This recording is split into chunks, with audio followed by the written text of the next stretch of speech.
The following is a presentation of the High Spot Podcast. Making their way to the ring, talking about the world of professional wrestling, the team of Jeff Martin and the trendsetter, Bryan Greg, the Jersey Wrecking Crew.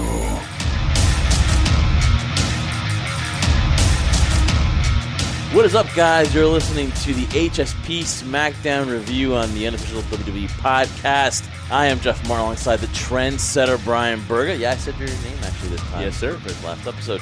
And we are from the High Spot Podcast. Follow us on all our social media at High Spot Podcast. Another week in the books, trendsetter. 4 in a row here reviewing SmackDown. What's going on, trendsetter? How you doing? You all right? Summertime. Can't wait. Excited for what lies ahead of us, but how you doing? Well, I'm excited that you actually mentioned I have a full name. I'm not just known as the trendsetter guy. Yeah, I know. I heard our show I'm not back. like The Rock.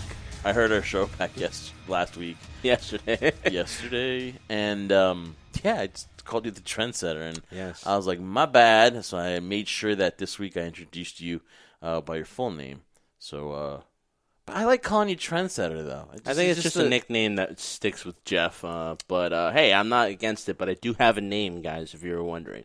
But no, excited, man. You know, because the theme song goes, "Are you ready for a good time, Jeff?" And gotta be honest, the last couple of weeks haven't been a good time watching SmackDown. But the one thing I mainly wanted to see, the one thing that was building up towards this very moment that we're talking about right now, was the finals of the Intercontinental Championship match between Daniel Bryan, the liar Daniel Bryan, and AJ Styles. The hypocrite Daniel Bryan and AJ Styles, the phenomenal one, and what an amazing match. But before we got into that, it started off basically. Well, I don't want to even get to that, trendsetter, because we got to get to the main news here, and we'll get to this show in just a few minutes. But we got to address the situation where now Bruce Pritchard will be overseeing Raw and SmackDown. So Paul Heyman has been removed from his duties as executive director of Raw. He lasted longer than Eric Bischoff did. He did, and Bruce Pritchard now will oversee both shows.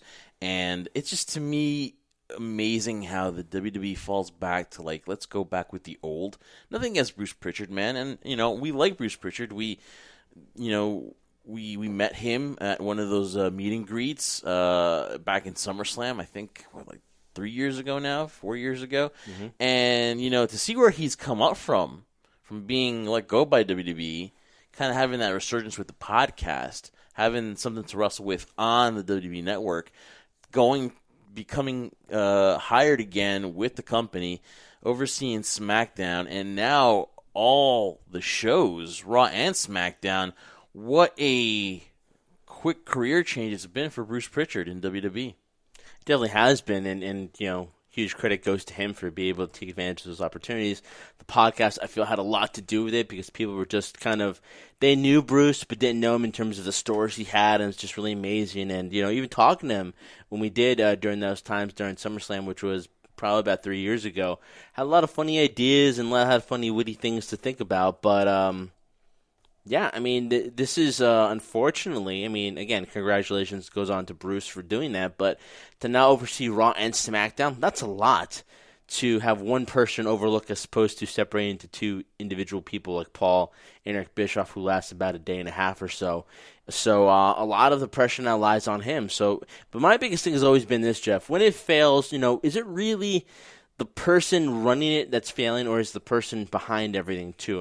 Honestly, how many more cooks can you have in the kitchen if the recipe isn't all that good? Well, we know the one cook is Vince, okay? Yeah, and he's everyone else is like sous chefs and everything. And I just think this is all impatience. I just believe that the ratings have slipped on Raw, and I think that while Paul Heyman had great ideas and was pushing a lot of talents, I just believe that with the whole pandemic situation and just for whatever reason with the ratings now, they went low. They went down, and Vince, I think there's another panic move, just the way when Fox was when the ratings, and there was questions about the whole start when Fox and SmackDown joined up, and there was like a slight bit of ratings fall there. Who was the fall guy? Eric Bischoff. And now Paul Heyman, who oversaw, like you said, longer than Eric Bischoff did on Raw, his time was up. And it's just, to me, a Vince panic move, and it's just going back to the old. And again, this has nothing to do with Bruce Pritchard. Congratulations to him. Kudos to him, because you love to see people succeed. But a lot of people are going to say that this is a panic move by the WWE. And for one guy to oversee everything, one guy that could do it is Bruce. But still, it's a lot for one man, a lot to do here on Raw and SmackDown. So we're going to see. Has SmackDown been the flagship? Has it been a better show? Sometimes in Raw, maybe. But, you can't, the ratings on SmackDown and Raw, trust me, folks, Fox does, as much as they're really supporting SmackDown, they didn't even think the ratings were going to be like this, man. It's just, to me, all in all, the pandemic, the lack of pushing wrestlers, making them top stars, it's really hurting WWE.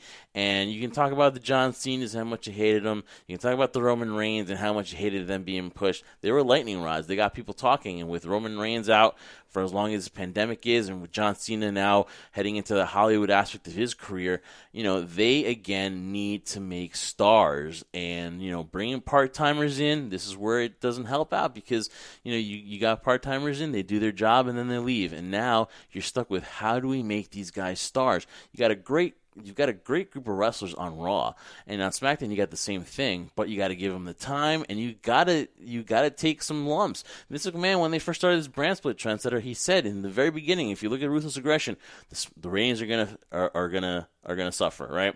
But you gotta make that star. And that is the main thing the last maybe 5 years or so, that they have not been able to make that next top star. That's definitely true, man, because the difficulty here is, when we were talking about, you just mentioned the Ruthless Aggression era, it's like, when you look at SmackDown and Raw, especially let's focus on SmackDown here, their roster's good. There's a reason why they traded, quote-unquote, AJ Styles from Raw to SmackDown for future considerations. They need more star power, because the roster is very limited with certain people there because of this pandemic. But my biggest thing is, even prior to it, you had the first show that was on Fox. They hit on all cylinders, really exciting, first time on Fox, and this huge movement of change, supposedly. And then it kind of just suffered from there. I think what's been dwindling more than anything is something that you and I consistently been talking about since the first episode we did here. Storylines are going to go back and forth. It's not going to be for everybody. Certain people are not going to like everything you do. And I'll be the first to admit, sometimes I'll be like, can we just end this whole story, move on to something else? But sometimes you have to see it through. My biggest gripe with creative, if per se, or just the writing or whoever kind of foresees all of this, is that the storylines have to go all the way, and they have to be different. So many times, and we'll dive into it in this episode, so many times you see things recycled over and over again. That is going to be the main And it's like, come on, guys. There's just so much more stuff out there to use. Why do we have to go back? It's like, guys, when you have the same gripe of watching a movie and it's been remade, come on. There's a reason why it was done at that time. You're not going to have lightning strike the same place twice. Sometimes it does, but in this case it doesn't. So come on, let's have some new material here, something that's more invested in terms of the same quotes I use, from an audience standpoint, that you can look at it, be invested into the storyline, be emotionally connected to what's going on. And whether you're not, you move on to something else, but they have to see it all the way through. Unfortunately, you don't see it nowadays. They go 1 week here, then they completely, the same gripe I had with Daniel Bryan. I'm like, guys, let's not forget what he did. We're not completely ignorant here. We know how he was prior to his match with AJ Styles. So then when they did this whole reel on Daniel Bryan wanting to be a fighting champion, come on, this guy cheated to win the WWE Championship. He basically, defended it every so often, and now we're going to celebrate him as some type of workhorse hero type of guy. Come on, let's not forget the past. So that's my biggest gripe when it comes to storylines, specifically on SmackDown, where, like, guys, let's see it all the way through here. And especially if you're going to give certain individuals the time which they haven't developed themselves to be stars initially. Like, look at Otis, for example. You have to give him time. Yeah, and that's been just, hitting all the marks with Otis. He just got that happy-go-lucky persona. Some people like him, some people don't, because, again, he's got the beautiful girl on his side. So, he's the Money in the Bank briefcase on too. Yeah. So he's got the push right there, and it's obviously that, WWE likes him, which is great, and they're pushing him. But to me, it's like they have so many toys, and on NXT, and you have on SmackDown, and then they and on Raw, and then they come up here, and you have all these resources, yet you're recycling bits and stuff like that, and it's just not really clicking. It's not anything that we can relate to anymore. It's something that we've already seen. If you're going to use something, wait a couple of years, wait 5 years before you recycle. It just seems like even with the same characters too, it's still the same stuff. So hopefully when, and they've been teasing this, and of course in the show they had Matt Riddle, and finally he will make his debut next week, and there's a guy that you're concerned for, because there's thoughts that Vince, not only is Matt Riddle going to be called up, also Donovan Dijakovic or something like that. Yes. And I know him as Dijak, okay, because I've watched him on the Indies, so that's why I'm going to call him Donovan Dijak, right? So he's going to be going to Raw. And so you just wonder, okay, he's a big dude, but what are you going to do with the big dude, right? Mm-hmm. Matthew Riddle, whatever they're going to use him as, can he live up to his full potential? These are independent wrestling toys, basically, that Triple H has collected, which they do a fine job on NXT, but when they come to SmackDown or Raw, they struggle. Why? Because Vince doesn't get them. Will Vince get Matt Riddle? After the whole Goldberg, Brock Lesnar, fiasco, and then Vince McMahon kind of maybe feeling that Riddle is, booking feuds like on social media, which is a no-no in Vince's eyes. Like, is Matt Riddle going to succeed? Because if Matt Riddle succeeds, then you can build a star. And that's, I think, to Vince's detriment, is that if he doesn't get you, he'll cut your push just like that. And then, you just become a spare part on a big SmackDown roster. I could have said it better myself, Jeff. And talking about spare parts or recycling things per se, it's, that's what happened in the opening segment of SmackDown, where you had Jeff Hardy and Sheamus do a contract signing. You've seen contract signings over and over again being done in the center of the ring. Okay, give you that. And then basically Sheamus, again, talking about, the whole situation with Jeff Hardy's past and how, he can't be trusted. Who knows he's going to pass a drug test, all this stuff. Junkie, basically. He's a junkie, basically. And then you have a curtain open and forcing Jeff Hardy to publicly humiliate himself in terms of apologizing for being a drug addict, or being not a drug addict, an alcoholic, and him talking about his past again, which might make some people uncomfortable. And then you basically have him go behind a curtain to do a urine test. And what happens? We've seen this before several times. Last time was with Shawn Michaels and Vince McMahon as they're building up to WrestleMania. Takes a piss in a cup.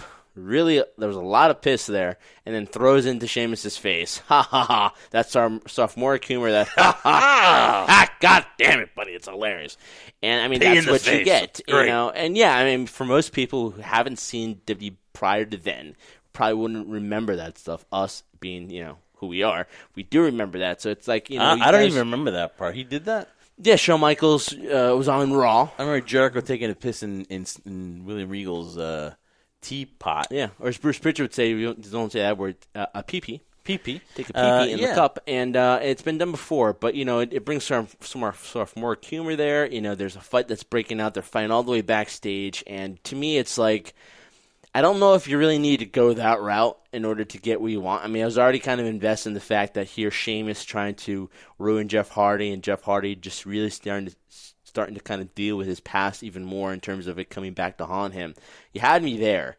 Now when you do this, I don't know, Jeff, does that comedic humor that's been added onto it, does it kind of sour your wanting to see this rivalry, or is it kind of ruin the experience? No, because to me it's just trying to make that final push for the pay-per-view on Sunday. Did you need that as a push? I didn't bother me because I'm so numb to it. I expected something like that. Once I saw the curtain and I saw where it was going, I was like, okay, is this something that I'm going to hold against for the matchup at Backlash this Sunday? No, I'm not really going to. I think I just become so numb to it that I expect some sophomoric humor in these kind of things, just because it's them trying to maybe get a laugh out of stuff, or maybe trying to lighten things up. But I've already gotten past.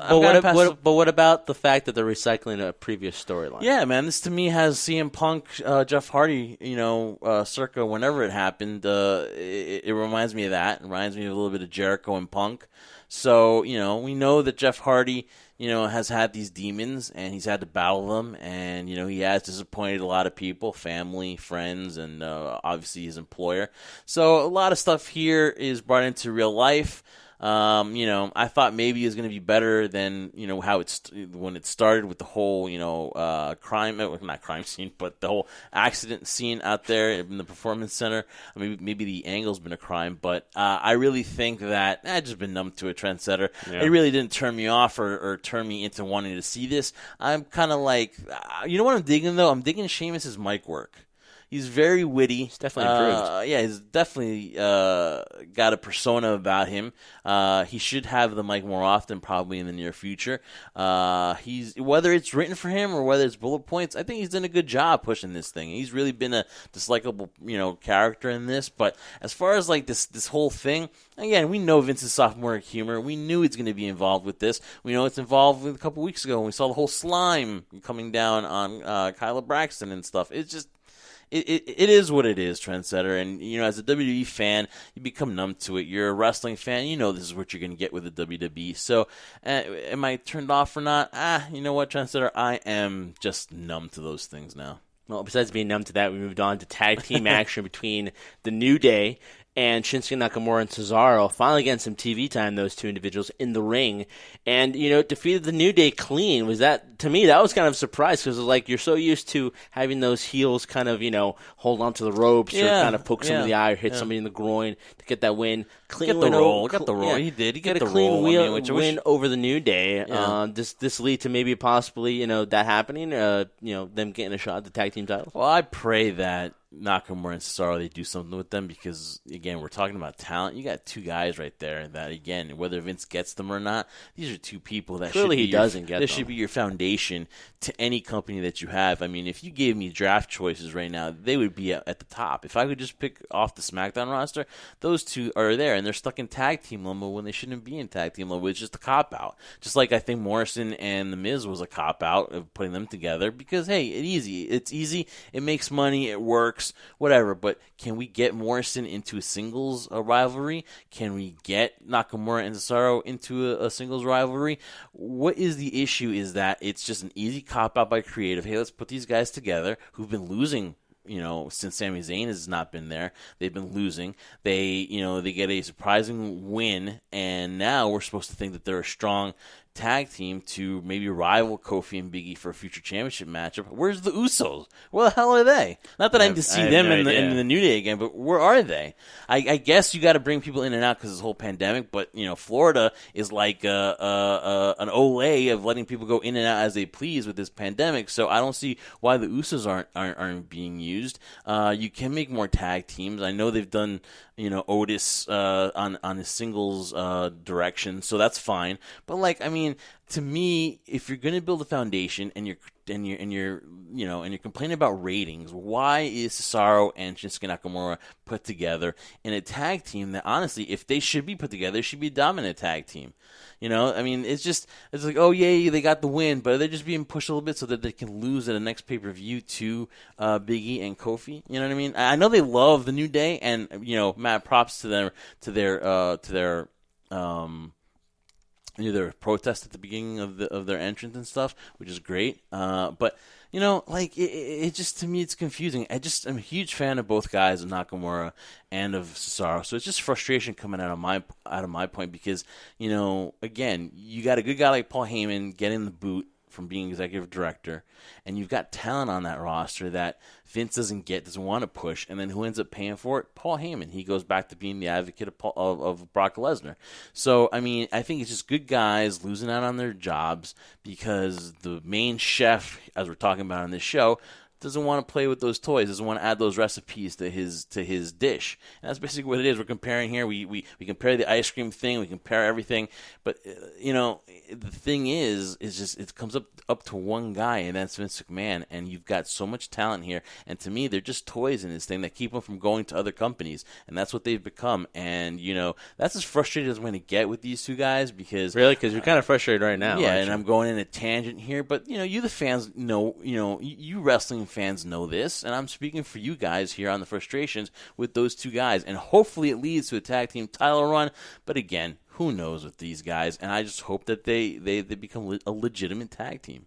Real quick, though, you brought up a good point, though, the whole situation with Cesaro and Sheamus. Cesaro and Shinsuke Nakamura, and then you mentioned Sami Zayn. You think when all this is over and Sami Zayn does decide to come back, that they'll bring that trio back together again, or you think that's kind of kibosh now? Oh, man. I mean, listen, I would expect Sami Zayn to come back to that trio because, I don't think they know what to do with Cesaro and Shinsuke apart. I think now they look at Shinsuke and Cesaro as tag team. Yeah, they've always looked at Cesaro as a tag team guy. I don't think they see him as a singles guy anymore. And I think Cesaro, they're making him complacent, and I think he's happy in that role, which I really would hope that he says he's frustrated. But, I mean, he's just become a tag team person. And you've seen Sheamus versus Cesaro in that best of 7. You've seen how good he's at singles, but I just don't think they believe in his well, there's no question that Cesaro is amazing in the ring. Yeah, but I think they've just pegged him as a tag team guy, and I think Shinsuke Nakamura is going to be put in that same situation where he's going to be pegged into a tag team guy. And then with Sami Zayn being the mouthpiece, because we know Shinsuke has some tough times communicating, and since Cesaro, there's a language barrier there, Yeah, so Sami Zayn most likely will be back. Okay. Yeah, and so I mean, which is sad to say that they're going to be put back together because I think, again, individuals, can be put in a lot of storylines, but they like putting people together. So one thing I do want to give kudos to the WWE about Trendsetter is that Intercontinental title montage that they had. It was something that we talked about last week, that title meant something in the 80s and 90s, and you saw those names there. You saw the minus Chris Jericho. Minus Chris Jericho, of course, which they're not going to, of course, plug him on that show. But, you saw the Mr. Perfects, the Bret Harts, the Shawn Michaels, everybody, the Ricky Steamboats, everyone that's worn that title, they've been that next guy, they've been the future, heavyweight champion, and it's been the workman's title. And whoever won this match, you knew that, hey, that they were going to make the title, right? So whether you think Daniel Bryan's hypocrite or AJ Styles is not going to, oh, something I think he is. So storyline based, of course. So that really was like, wow, I was so looking forward to this match. And I think they did a great job with that, and they did a good job promoting AJ and Daniel Bryan. It had a big time feel. It did have a big time feel to it. But here's the thing, Jeff. It's the old saying, right? Fool me once, shame on you. Fool me twice, shame on me.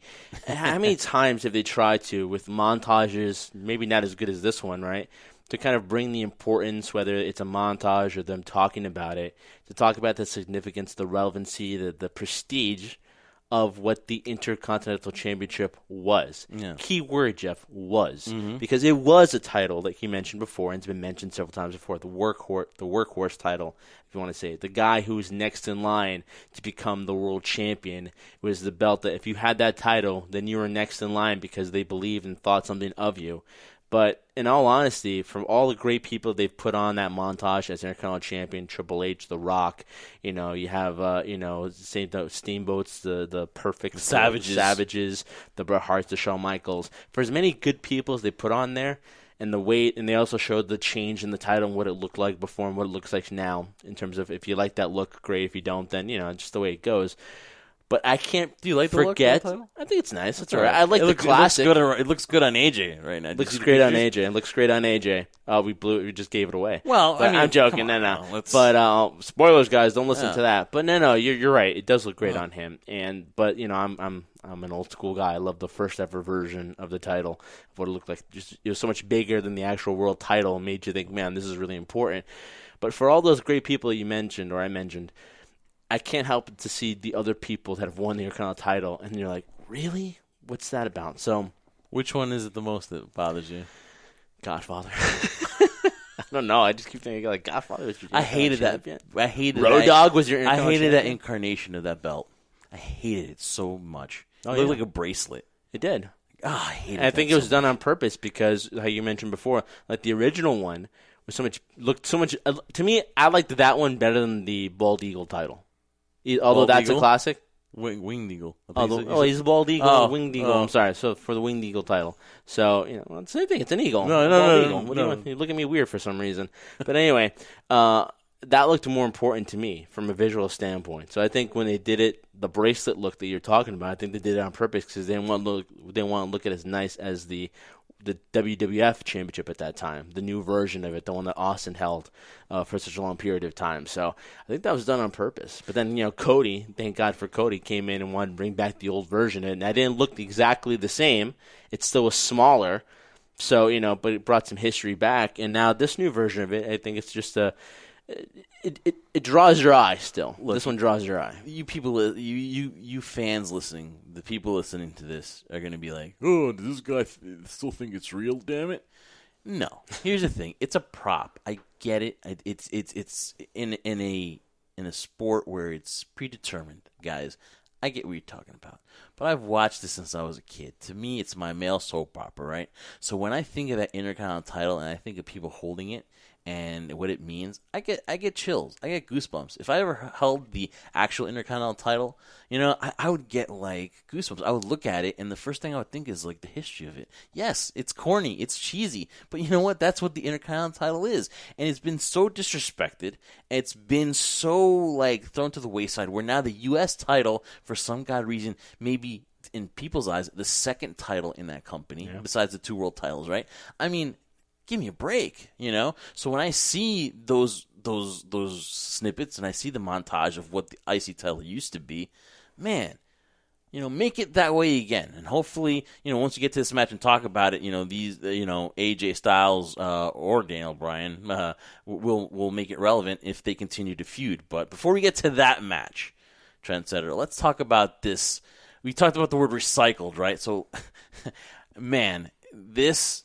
If you can't tell that Bayley is taking a lot from Chris Jericho, you're going to see it in this championship friendship celebration that Sasha and Bayley had in front of the ring, where basically it's setting up their feud for Backlash, where they're going to have a triple threat match with the Iconics and Alexa Bliss and Nikki Cross.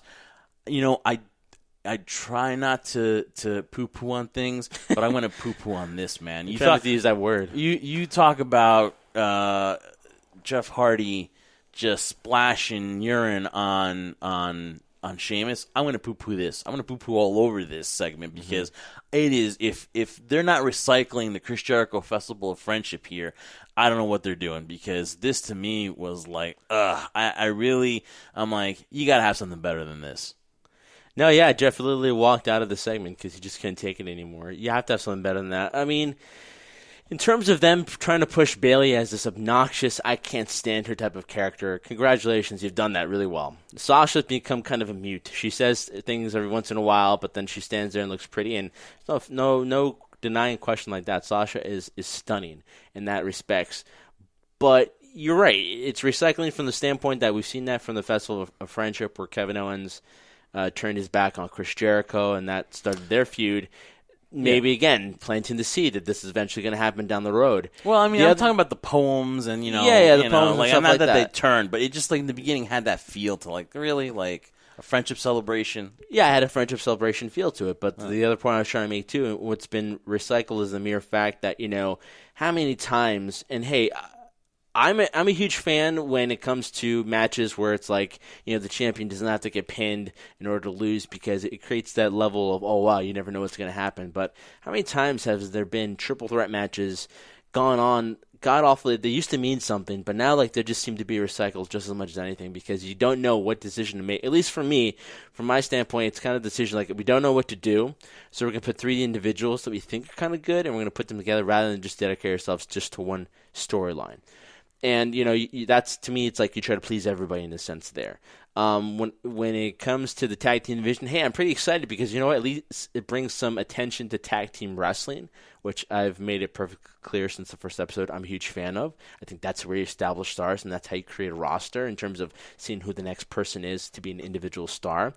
But the thing that upsets me the most, maybe it shouldn't so much, too, because this has just been the classic scenario that WWE has done, right?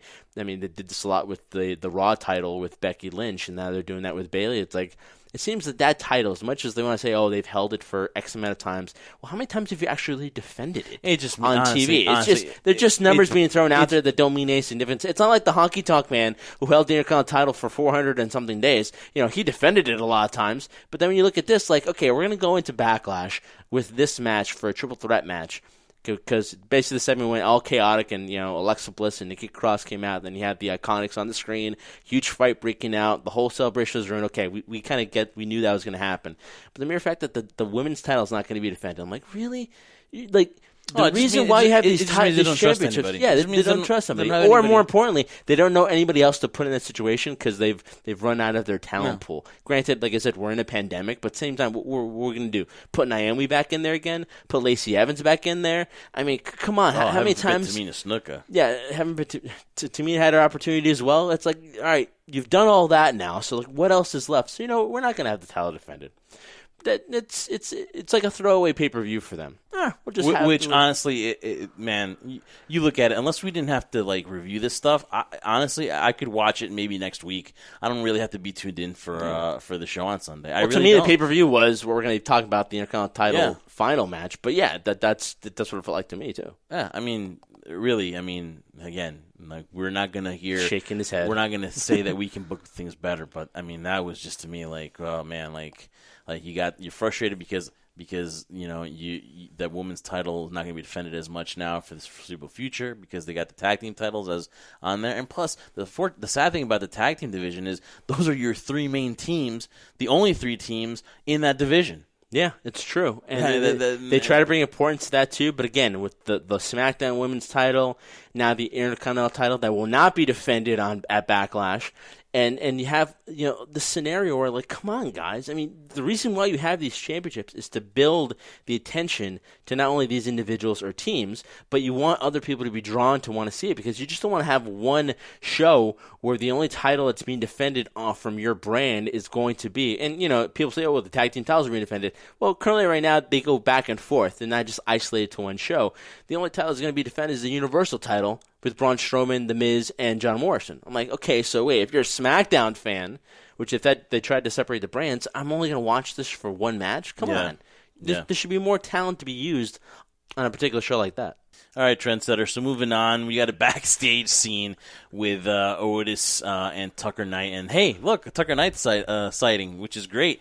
And, they're training for their six-man tag team match. And, it's funny skit there with Otis being blindfolded and, the ringing of the bell and smelling the food. And then, the mistaken kiss, thinking that Tucker gave him a smooch on the mouth. But it was the lovely and beautiful Mandy Rose. And she hands him the Money in the Bank briefcase. Trendsetter, I'm going to say this to you again. You love Otis, but there's going to be some people that are like, man, they're going to hate on Otis because he's got a beautiful girl on his side. So I'm thinking you're one of them. I'm one of them. But Tucker, to me, I think, like we talked about in the match, and we'll get to the six-man tag team match now, man, Tucker Knight looks good, man. He looks like he took that time off, getting really built up, whatever like that. I mean, he's looking in top form, and you gotta believe there's got to be something brewing where Tucker's gonna have enough and be like, hey, man, listen, man, you kind of put this whole this team and everything to the back burner to get the girl and to go for that singles push there and become the world champion. Yeah, it's going to have that feeling that you left me high and dry, basically. Bros before you know what type of scenario, and then him going for individual glory and forgetting about him and leaving him in the back burner back in catering. Yeah, you're right. It has the same feel to it as well. What I hope that if this does end up happening, which I kind of feel it is, but yeah, it's the WWE. It can always change. I hope they don't have it to the point where you can kind of tell it's going to happen. I mean, we know it's going to happen, hopefully, and then it's going to be at a moment where we don't expect it to happen. I don't want the foreshadowing they usually have in scenarios where teams are like, hey, you weren't there for me, what's going on, and start building up to the point where people start thinking, oh, well, those two aren't getting along. So I hope if it does happen, it's going to be at the moment we don't expect it to be. It looks like everything is fine, and then all of a sudden, boom, it hits us like right in the back of the head, like a ton of bricks. And that happens great because I think both of them as a team are good. We saw that during the main event of SmackDown with Braun Strowman. But ultimately, if you're going to go that route, because it seems like they're really invested in Otis as an individual star, and that's the route you take, then we're going to have the classic scenario too, where two tag team partners one betrays the other, one backstabs the other, and all of a sudden, boom, we start a rivalry from right there. But talking about the main event, it was a 6-man tag team match. I think Theodore Long was taking care of this main event, too, because he loves 6-man tag team matches with Braun Strowman, Otis, Tucker, Heavy Machinery, with against, I keep saying Sheamus' name, with he's impacted you that much. He does. So the storyline, it's terrible. But with, The Miz, John Morrison, and Dolph Ziggler, what'd you think about it, too? And, they kind of hinted at the fact prior to that, because Braun Strowman had a backstage segment talking about the lead up to this main event, was like, you know what, Otis, I like him, but if he wants to pull a trick again and try to take advantage of me in a very vulnerable situation, that he's going to get the hands. So is that something that, they didn't really do it in the main event in terms of teasing that too, but, all three of them worked really well together, Heavy Machinery and Braun Strowman. They looked like a legit 6-man tag team. Yeah, they did. And listen, this was their main event, SmackDown's main event, but it wasn't our main event. Yeah, we know what the main event was. We know what the freaking main event was, all right? So this is why we're talking about this one here. Again, listen, this was the main event on SmackDown because they're pushing the championship match at Backlash between Miz and Morrison against Braun Strowman, the handicap match, right? So I get why this was their main event, but again, also too, it was a good match, entertaining match. But again, it just shows Otis's vulnerability because at the end of the day, he's shown his weakness. Once a champion, once a character, that's 1A. What happens with characters is that once they show them that weakness, then they can be used against them. They can be manipulated that way. And you saw Baron Corbin backstage talking to Mandy. Otis was having none of it. He goes backstage, starts beating up on Corbin, and that is what happens when you lose your eye on the prize, because the prize is to win that match. Your prize is to be a tag team partner, and the prize is that the championship and the Money in the Bank briefcase. But for Otis, who has shown his weakness is the beautiful and lovely Mandy Rose, and that is going to blind Otis, and that is why I don't believe he will cash in that Money in the Bank briefcase. Why is it that love and wrestling just don't work, Jeff? In sports, man, like what do they say in boxing, right? You can't do the horizontal. You can't do the horizontal polka dance before a fight. Well, I've never done polka in my life. Weakens the knees, and so love just listen. As much as there's nothing like having a beautiful lady by your side, they also are your weakness. You know what I mean? Like it is the weakness, and he's shown it. He's shown he's vulnerable to anything that happens to Mandy. He's gonna, at the drop of a hat, he's going to be there by her side to protect and defend the honor of Mandy. So that nice. He's shown it. He's shown the weakness, and someone's gonna use it against him. Yeah, it's just surprising. I can't think off the top of my head of a love connection that worked in professional wrestling, whether it was real or not. Whether it be storyline based, I'm talking more storyline based. I can't remember the last one where it worked. They tried to do that with Seth and Becky, and then a lot of people were resentful of that. They hated it so much. Lana and Rusev, that ended up not working out very well. How about Mike and Maria Kanellis?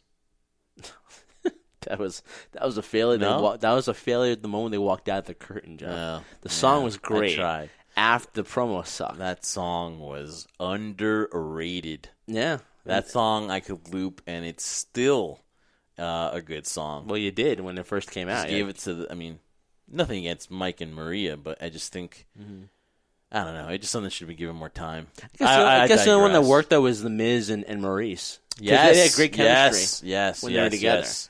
And so now John Morrison's filled in that role for Maurice. It seems like that because, again, both John Morrison and The Miz have great chemistry. Yeah. And you like to think now, the way they're building it up, that there is that possible chance that we could have that first time ever a dual WWE champion in terms of a Universal champion. And that's a possibility. I don't think it's going to happen, but that's the route that people want to perceive that could possibly happen. It's funny, too, though, that Morrison, The Miz, and Ziggler, who are all good friends in real life, get to the 6-man tag. That had to be good for them, too. Yeah. And you talk about somebody that I think would strive as the champion right now. I think Dolph Ziggler would be that guy.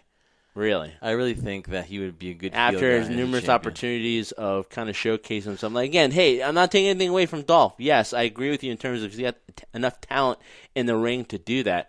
But in terms of a character, he's kind of been lost in limbo too. We don't know what the hell's going on with him. He just, in my opinion, He's a seems toy to be right a now. replacement to, if you don't have something here, let's just Oh, insult it's good Dolph old, Ziggler. good old dependable Dolph. That's what. Yeah, perfect. That's going to be his name. Good old dependable Dolph. Because when we need something, when we need a rivalry, just put in Dolph Ziggler in there. But I could see Miz and Morrison, more Morrison at giving him a run too as a champion as well.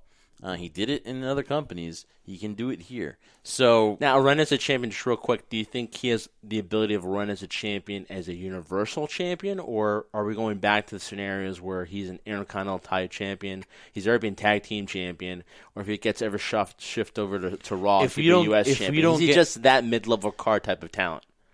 For now, I believe he can have a run as the Universal champion. Mm-hmm.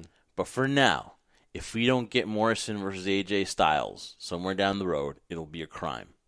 Because that, to me, is another match that I will love to see. I don't even know if they've ever even wrestled together. Can't remember either. I don't want to say yes or no here because there's people actually that will do research on stuff that I would say just to say, hey, those guys on the SmackDown interview don't know what they're talking about. So I don't know. Who talks that way, Joe? Oh, trust me, a lot of people. Okay. So I don't know, but that's another match that WWE could definitely, invest in, and I would love to see. So while the match is good, Otis shows a weakness again, and we might see an Otis and Baron Corbin feud, and that might be the right guy to put against Otis. That's gonna just show more of that weakness, which is Mandy Rose. So I think Baron Corbin's the kind of guy that's gonna get a lot out of a feud like this too. So. So we basically have Braun Strowman, Otis, Heavy Machinery with Tucker Knight. They get the win in the main event. Yeah. Builds up now towards Backlash. What's going to happen to Morrison and Miz and Braun Strowman? We get that now. But let's talk about the one thing we've been teasing and been talking about and have moved on to something else. Our main event. Yeah. That was for the Intercontinental Championship, a match where I said last week, let's have 15 minutes of SmackDown and the rest. Just give it to AJ Styles and Daniel Bryan because that's all you need. Easiest booked SmackDown you could ever do, honestly, right? Definitely, without question, too. Anticipation building up for this final, you saw in the montage. You saw it in terms of, the history of the Intercontinental Championship. You also saw it in terms of what happened previously, the history between AJ and Daniel Bryan leading up to this final main event caliber match that should have been on SmackDown. But again, we're not booking the show. And I have to say that, the one thing Jeff had mentioned to me, too, that was really obvious, and I really agree with him, too. I mean, you had individuals in the crowd. These are, trainees. They're from NXT, or they're trainees from the Performance Center there. They're playing the audience. Big difference when you have that in your audience as opposed to when you have an actual audience. I think this would have been an audience in there that would have been chanted, "This is awesome." It just, when you have a quality match like this, now granted, I enjoyed it for the mere fact that it was pure wrestling in terms of what you want in terms of psychology and storylines built into it. But, man, if you had an audience in that building, if you had an audience in an arena watching that match, they would have gone home happy. That's the kind of match, Jeff, that I always say that. When you put that out there, you're giving the people their money's worth, and definitely lived up to the billing. Oh, yeah, man. I mean, if you're not and you saw some of the trainees were very invested in it. Oh, yeah. You saw some of the it could be, hey, let's make a reaction when we point to you guys. But, I mean, if you're not absorbing that kind of match and you're not studying to the very best to ever do it, then why watch it on tape when you can watch it live? I mean, but this is how it's done, guys. It did miss that crowd, though, that live crowd. I yelled at you. I was like, Trendsetter, it's missing a crowd. And I was like, my name's not Trendsetter. Yeah, it's Brian. So yeah, man, it definitely missed the crowd. It would have added more to it, but to me, it was one of the best matches on SmackDown this year. And two guys that are gonna make that title relevant, whether if they're gonna continue the feud or not. And then AJ Styles, with the phenomenal forearm, beats Daniel Bryan clean, no roll up, no distraction. That was the biggest thing I took away from it. He beat him clean. Yeah, you would think some tactic was going to happen, and that would have soured the whole match in general. But he beats him clean. What'd you think of that, though? He beats him clean. I loved it because finally they decided, hey, listen, let's do this right. Let's end this right. Let's not have this whole tournament for no reason. Put a kibosh on it or taint it because we get a roll up or we have a distraction. That's the perfect word. I think you just said taint it. There's certain things that are built up so well, and they have a small thing like that, and you're like, come on, put the final stamp on this tournament. Yeah, legitimize it, and let's have a clean win. And I'm a little surprised that AJ won because Bryan seemed more like the kind of guy as the baby face that was going to defend it a lot. And you were kind of going to see, like, I was thinking every week is going to be the open challenge. Yeah. And you see, guys come out, whatever like that. And it would have been great. But I want to see where they go with AJ Styles. And, man, no one looks the part of an Intercontinental champion than AJ Styles. If you saw the photos, if you saw him holding it, we were talking about the title making the man. Obviously, AJ Styles is the man that's going to make the title, and it's about freaking time that someone does that to that title. And I said Sami Zayn might have been the last guy to do it, but if they're going to put the title on AJ Styles, it shows me how much the company loves AJ Styles. They have treated AJ Styles with tons of respect since he's walked through that door. Maybe that whole thing with the OC was kind of like hindered him a little bit. He made the best of it, but they've treated him as a part, and it really doesn't happen a lot because Vince was calling that bulldog, right? He called him that, like, maybe he reminded him a lot of himself. Yeah. If Vince doesn't or doesn't like AJ Styles gets lost in the fold. It's hard to say because it's AJ Styles, but the company just shows you that they love AJ Styles, and if you're going to put the definition of an Intercontinental champion on it, and you want to compare the Savages and the Steamboats and the Shawns and the Brett, AJ Styles in that conversation. So when you look at him, that's everything you want your Intercontinental champion to be, and I'm all for it. Let's see where it goes. Can he be the guy that legitimizes this IC title again? Well, to answer that question, it's yes. No. But will WWE give him the direction and give him the significance to do that now? Because the reason why I'm somewhat, kind of half and half on that is because of this, Jeff. We had AJ Styles as the WWE champion on SmackDown, the house that AJ Styles built, right? And how much was that title considered a secondary title? Yeah. That title should have been a main event on some circumstances when the Universal title was not being defended, and unfortunately it wasn't. You had a lot of nostalgia matches put in front of the WWE Championship. So my fear is that we're going to have the same scenario again. You can have all this great work from a guy like AJ, who's now literally, he'll be the first one to tell you he's not in his prime anymore, but still a lot better than most people in their prime.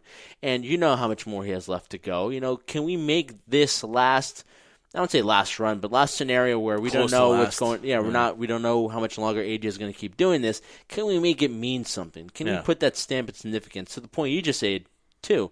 He's garnered a lot of respect from WWE, from Vince. But you know what, guys? He didn't just get that walking in the door. He had to earn that, and he proved that every single night in terms of not just being a performer, but being a professional as well. And that's why he's garnered the opportunities he's gotten. Well-deserved, because more importantly, he earned it. And I'll never forget, guys, one time I met AJ Styles in Barclays Center for SummerSlam. I think it was the same time Jeff and I were talking about earlier on the show. Got an autograph from him. And it's so weird. We had to go to Brooklyn, come back, go back home because we lived in Jersey, and come back to Brooklyn later on in the evening, which was ridiculous, just to get an autograph from AJ Styles. That's how much I wanted to meet him and get an autograph from him. And this is, prior to anything of the success he's had so far. And went up to him and wanted to thank him. And he was like, "Oh, thank you, appreciate it." I was like, "You know what, AJ? A lot of people say and chant you deserve it, but you know what? More importantly, you've earned it." And he looked at me with that southern twang. He's like, I like that. That's good. And I was like, well, thank you, this is your AJ. week to me. This is your week to make the AJ Styles. Yeah, this is my week to do it, though. I thought they did a pretty good job there. I like that. Well, damn, I like that. Yeah, and then Jeff and I walk over as we're fanboying. We scream, 1, 2, 3.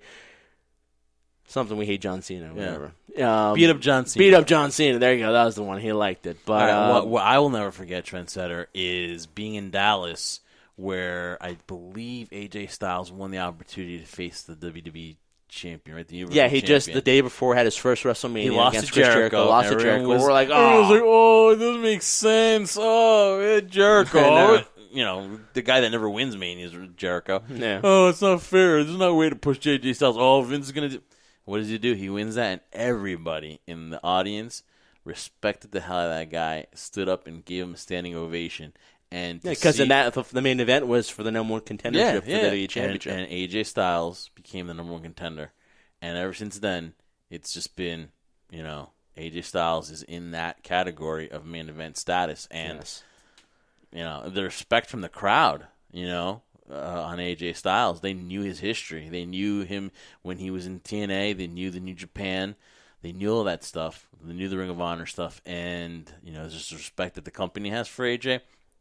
So I'm singing the praises of AJ. I don't think anybody will fight me on that, but wow, I mean, it's good to see it. We'll see where it goes. Hey, they could be idiots and take the belt off of them next week, whatever. But you know what? For now, I'm going to hold out hope. And if AJ or Daniel Bryan end up having the run with it, or it's somebody else, for at least today, I'm going to say, hey, they did a great job with this tournament. And to me, it was a win-win situation. Either guy in this with the title would have been a win-win. Yeah, and especially, too, they build it up as well, too, for the mere fact that the Intercontinental Championship was the title that AJ had not won yet in WWE, so it was a great marketing tool in that sense to have that actually happen on SmackDown.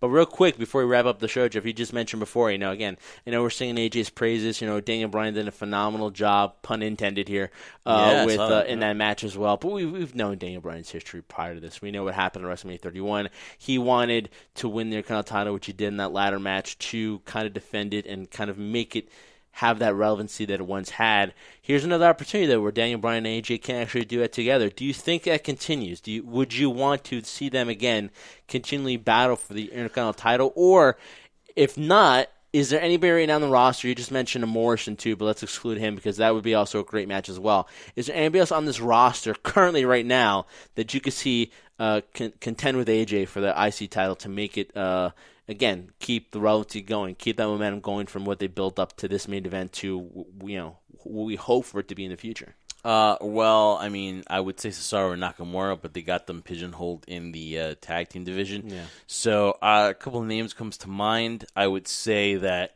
I would maybe take a Drew Gulak. I think maybe he's going to make a claim that since he pinned AJ Styles, he should get a shot. I wouldn't mind to see that. I think he's a good wrestler. Another name to it. I wouldn't, like I said, I wouldn't mind seeing Jeff Hardy in the mix there. There's a lot of options too. What about a Shorty G?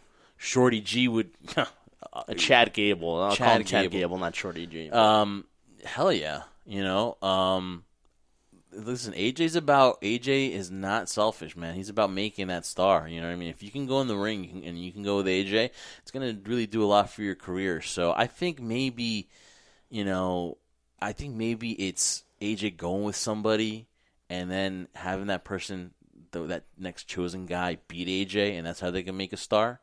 So, any of those guys would be a great thing. And it's a great Twitter question, too. So we might actually post that on Twitter and be like, who should be the next person to vie for AJ Styles' Intercontinental Championship, right? Yeah. I mean, Daniel Bryan, or we can go Shorty G. We can go with Morrison, Drew Gulak. So, but it needs to be defended every week on SmackDown. It should be that secondary title. It should be that main event, the workhorse kind of guy. Because we know the Universal title is not going to be defended. We know the Universal title will have its own individual storyline as it is towards Backlash. But sometimes that's not for everybody. If you want to see in terms of work and storylines to be invested in, you'd want it to be that title. Yep. So, guys, listen. You can follow us on all our podcasts, on all podcast platforms at High Spot Podcast. Follow us on all our social media at High Spot Podcast. I want to thank everyone here on the Unofficial WB Podcast. Matt, who reviews Raw, does Wrestling Nostalgia, Saturday Night Week in Review, with a lot of great hosts like Mary Grader, Ashley Mann, Anthony DeMarco. You got the AEW review with Jeff Johnson, and the NXT review with Zach Smith. They do a tremendous job with all those aspects of WWE and AEW. Trendsetter.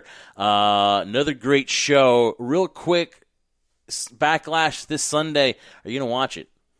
Yes, I am going to watch it because we need to talk about it. And what SmackDown match is going to be the most appealing to you?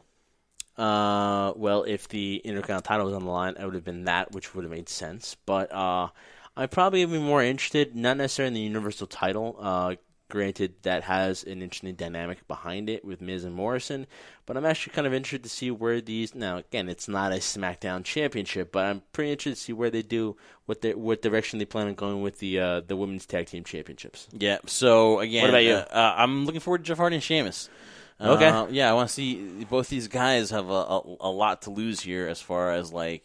Where they're going to actually be put in their next feud, or they're going to continue this. But real quick, Jeff Hardy or Sheamus? I got Jeff Hardy winning this one. Yeah, I'm going to go Jeff Hardy. Braun Strowman versus The Miz and John Morrison. Who leaves there as the Universal Champion? Braun will retain it, and Miz and Morrison are going to get those hands and an ass whooping. Yeah, and if you would ask me last week, I would have said The Miz and Morrison haven't shot, but I really think we're going to see The Fiend appear at Backlash and make that match there between Braun and The Fiend. And then the Iconics, Bayley and Sasha versus Alexa Bliss and Nikki Cross in a triple threat for the women's tag team titles. Who you got in this one, Trendsetter? As much as those championships can kind of flip-flop back and forth and kind of use like a hot potato type of scenario, I see Bayley and Sasha retaining. Yeah, I mean, so do I.